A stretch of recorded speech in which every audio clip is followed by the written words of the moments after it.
পৃষ্ঠা 121, প্রশ্ন 271। সমস্যার সমাধান সংক্রান্ত বাস্তববাদের একটি মূল বৈশিষ্ট্য হল নমনীয়তা, অভিযোজন যোগ্যতা এবং সৃজনশীলতা। 272, মানব জীবনের মূল লক্ষ্য হবে ঈশ্বর বা পরম ব্রহ্মকে উপলব্ধি করা।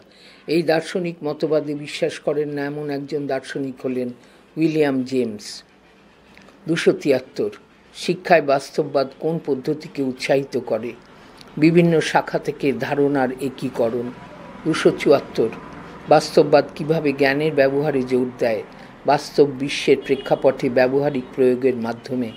275, শিক্ষার্থীদের মধ্যে বাস্তববাদ কোন দক্ষতাকে মূল্য দেয়? সমালোচনামূলক চিন্তার দক্ষতা, যেমন বিশ্লেষণ এবং মূল্যায়ন। 276, মূল্যায়নের পরিপ্রেক্ষিতে বাস্তববাদ কিসের পক্ষে সমর্থন করে? ব্যবহারিক দক্ষতা, সমস্যা সমাধানের ক্ষমতা এবং সমালোচনামূলক চিন্তাভাবনার মূল্যায়ন। 277, বাস্তববাদ কোন মানসিকতাকে উৎসাহিত করে? আজীবন শেখার মানসিকতা, কৌতূহল এবং ক্রমাগত উন্নতি। 278, শিক্ষায় বাস্তববাদ বলতে বোঝায় নৈতিক আচরণ, সামাজিক দায়বদ্ধতা এবং নাগরিক ব্যস্ততা। 279, শিক্ষাগত পদ্ধতি সম্পর্কে বাস্তববাদ কিসের উপর জোর দেয়? শিক্ষার্থীদের চাহিদার উপর ভিত্তি করে নমনীয়তা এবং অভিযোজন যোগ্যতা। 280, জটিল ঘটনা ব্যাখ্যা করার ক্ষেত্রে প্রকৃতিবাদ কোন পদ্ধতির দিকে ঝুঁকছে? হ্রাসবাদ। হয়রাফলা আকার দন্তের ব একার দ। 281, প্রকৃতিবাদ বাস্তবতার অস্তিত্ব সম্পর্কে কি জোর দেয়?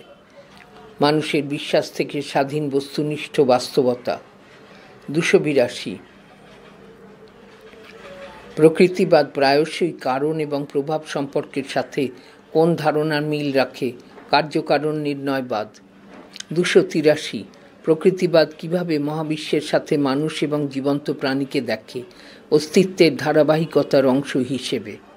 284, প্রাথমিক বাস্তবতা সম্পর্কিত প্রকৃতিবাদ কোন ধারণার সাথে সারিবদ্ধ? দ্বৈতবাদ। পৃষ্ঠা 122।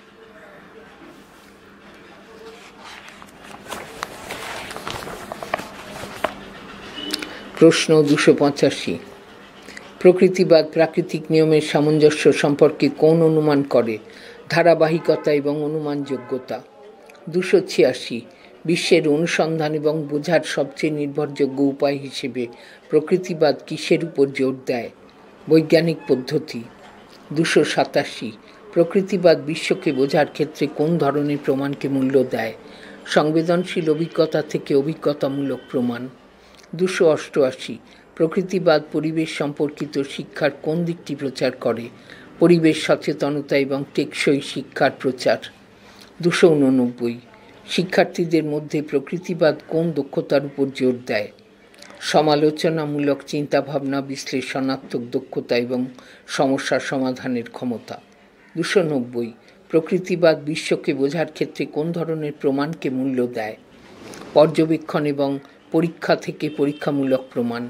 291, প্রকৃতিবাদ শিক্ষাগত বিষয়বস্তুকে কোন বিষয়ের সাথে সারিবদ্ধ করে? প্রাকৃতিক বিজ্ঞান, যেমন জীববিদ্যা এবং পদার্থবিদ্যা। 292,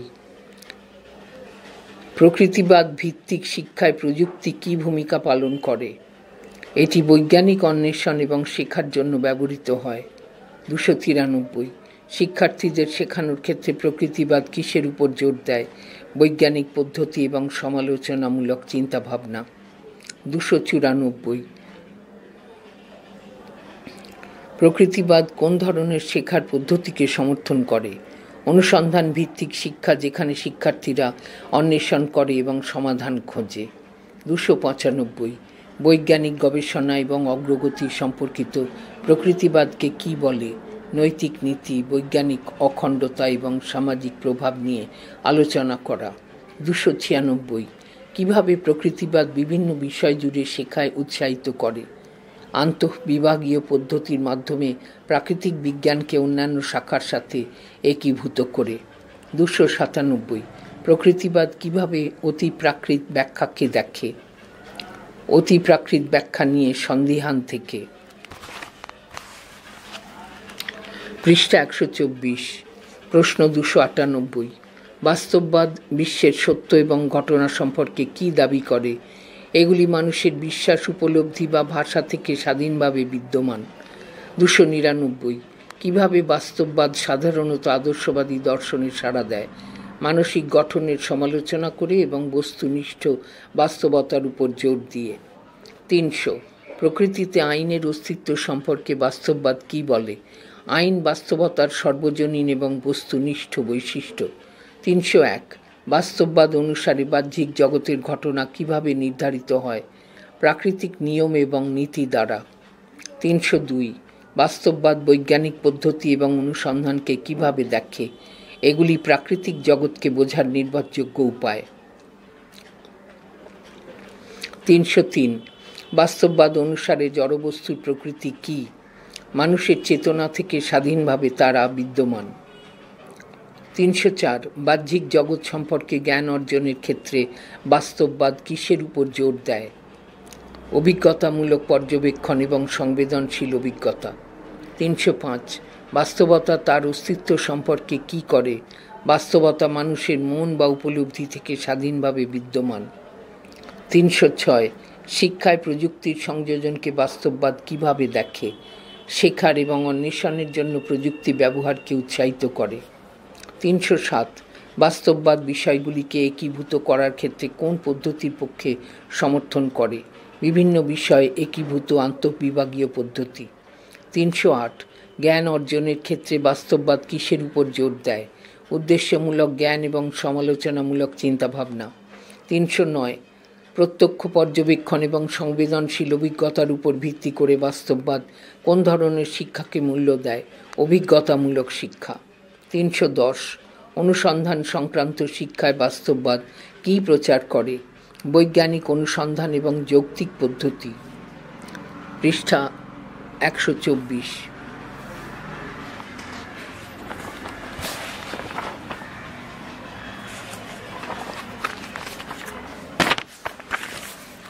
প্রশ্ন 311। জ্ঞানীয় বিকাশের কোন দিকটি বাস্তববাদকে অগ্রাধিকার দেয়? বুদ্ধি বৃত্তিক বৃদ্ধি, সমালোচনামূলক চিন্তাভাবনা এবং বিশ্লেষণ। 312। বাস্তবতা বাস্তব জীবনের প্রয়োগের জন্য কোন দক্ষতার উপর জোর দেয়? সমস্যা সমাধান এবং সমালোচনামূলক চিন্তার মতো ব্যবহারিক দক্ষতা। 313। কিভাবে বাস্তবতা পাঠ্যক্রম নকশাকে প্রভাবিত করে? বাস্তব বিশ্বের ধারণা, নীতি এবং অভিজ্ঞতার সাথে সারিবদ্ধ থেকে। 314। কর্মজীবনের জন্য শিক্ষার্থীদের প্রস্তুতির বিষয়ে বাস্তববাদের লক্ষ্য কী? কেরিয়ারের সাথে প্রাসঙ্গিক ব্যবহারিক জ্ঞান দক্ষতা দিয়ে শিক্ষার্থীদের সজ্জিত করে। 315। কিভাবে বাস্তববাদ মূল্যায়ন পদ্ধতিকে প্রভাবিত করে? বোঝাপড়া, সমস্যা সমাধান এবং বাস্তব বিশ্বের প্রয়োগের উপর ভিত্তি করে মূল্যায়নের উপর জোর দিয়ে। Fill in the blanks type প্রশ্ন। 1. পরম জ্ঞান পরবিদ্যা পার্থিব জ্ঞান ড্যাশ অপরাবিদ্যা অপরাবিদ্যা। 2. আর্যদের প্রাচীন সাহিত্যের নাম বেদ। 3. উপনিষদ শব্দের অর্থ ব্রহ্মবিদ্যা। 4. উপনিষদের অপর নাম বেদান্ত। 5. ড্যাশ অপর নাম শব্দব্রহ্ম, বেদের অপর নাম শব্দব্রহ্ম। 6. যিনি ত্রিবেদজ্ঞ ঋত্বিক যজ্ঞ পরিচালনা করতেন তাঁকে ড্যাশ বলা হতো? ব্রহ্ম বলা হতো। 7. চারটি বেদের মধ্যে ড্যাশ হল সর্বাপেক্ষা প্রাচীন? ঋগ্বেদ। 8. বেদের অপর নাম ড্যাশ শ্রুতি। 9. বেদ ড্যাশ প্রকার? 4 প্রকার। 10.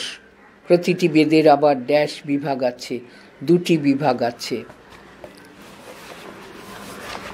পৃষ্ঠা 125। প্রশ্ন 11।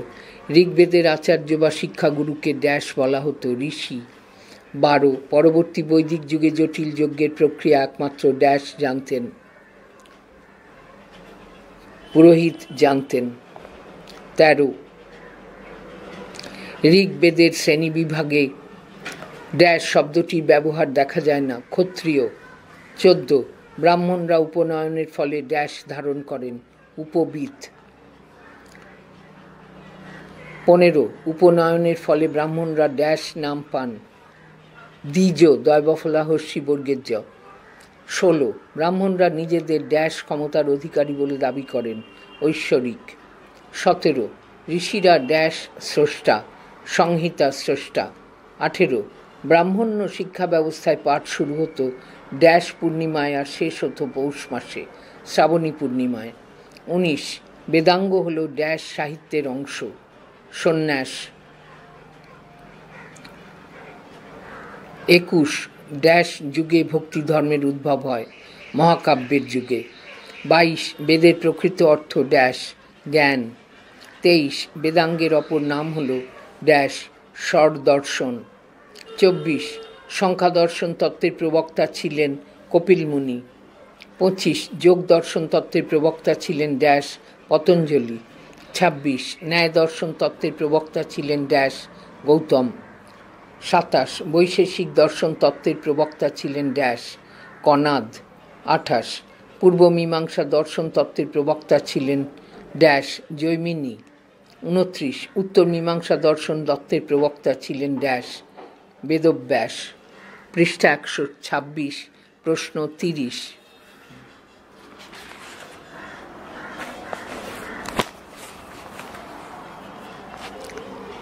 যাগযজ্ঞের নিয়ম শিক্ষার জন্য ড্যাশ রচিত হয়। বেদাঙ্গ। 31 অরণ্য বিষয়ে পঠনীয় যে শাস্ত্র তার নাম আরণ্যক। 32 বানপ্রস্থের পরবর্তী আশ্রমটি হল ড্যাশ সন্ন্যাস। 33 ড্যাশ ছিল ব্রহ্মচারীর অবশ্য পালনীয় ধর্ম, ভিক্ষা। 34 বৌদ্ধ পিটকের সংখ্যা হল ড্যাশ 3টি। 35 মুক্তির পথ হিসেবে বুদ্ধ ড্যাশ মার্গ বা পথের নির্দেশ দেন, অষ্টাঙ্গিক মার্গ। 35 মুক্তির পথ হিসেবে বুদ্ধ ড্যাশ মার্গ বা পথের নির্দেশ দেন, অষ্টাঙ্গিক মার্গ। 36 বৌদ্ধ মতে শীল বলতে তালবস্যা দীর্ঘী ল, শীল বলতে ড্যাশ শুদ্ধতাকে বোঝায়, নৈতিক শুদ্ধতাকে বোঝায়। 37 বৌদ্ধ সন্ন্যাসীদের নাম ছিল ড্যাশ ভিক্ষু। 38 বিহারগুলি ছিল ভিক্ষু সঙ্গের ড্যাশ আশ্রয়স্থল। 39 প্রাচীন ভারতের বিশ্ব সম্প্রদায়গুলির মধ্যে ড্যাশ ছিল সর্বাধিক খ্যাতিসম্পন্ন, নালন্দা। 40 বৌদ্ধ শিক্ষা সম্পূর্ণ ড্যাশ কেন্দ্রিক ছিল, বিহার কেন্দ্রিক। 41 বৌদ্ধ শিক্ষা ব্যবস্থা ড্যাশ পর্যায়ে প্রতিষ্ঠিত ছিল, 3টি পর্যায়ে।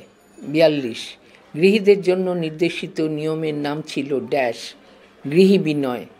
43 যৌথ পরিচালনাধীন ড্যাশ ছিল বৌদ্ধদের মৌলিক শিক্ষা প্রতিষ্ঠান, সংঘ বা বিহার। 44 বৌদ্ধ শিক্ষার একমাত্র লক্ষ্য ও আদর্শ ছিল ড্যাশ পরিনির্বাণ। 45 প্রব্রাজ্যা গ্রহণের পর শিক্ষার্থীকে বলা হতো শ্রমণ।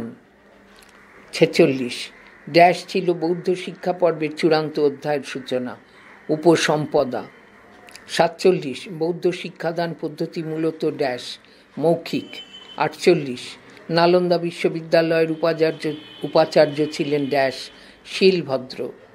49 বৌদ্ধ শিক্ষা ব্যবস্থায় উপাধ্যায় ও ড্যাশ নামে 2 শ্রেণীর শিক্ষকের উল্লেখ আছে, কর্মাচার্য।